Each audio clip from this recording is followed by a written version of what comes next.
Hi parents, thanks for registering to sign up for Jupiter Ed Access. So go to jupitered.com up in your browser and then make sure that you select on the parent option. Once you select on the parent option, then you're going to enter your student's first and last name. Make sure you have a space between it, and of course make sure it's spelled correctly. After that, please use the password that I sent in the email that you accessed this video from, and then go ahead and click log in.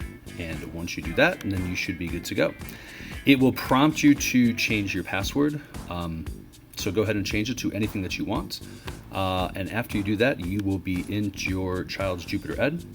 And then real quick, up at the top left-hand corner, if you could access the drop-down menu by clicking on those multiple lines, that will pull up a number of different options. We're looking for the settings option. So once you click on settings, then it'll take you to your settings page where you can update or change or add any information that you would like.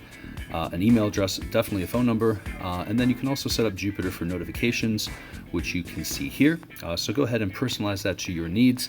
But as teachers, we're definitely looking for an email address and phone number in Jupiter so that you can receive messages from teachers. We do typically send out quite a bit of messages both to students and to parents, so we want to make sure that those messages are getting to you and you're keeping updated, not just on your child's grade, but all the communications that we send out. Again, thank you for signing up for Jupiter Ed, and have a great rest of your day. If you have any questions, feel free to message me. I'm Mr. Ramage. You can message me through Jupiter. Thanks a lot.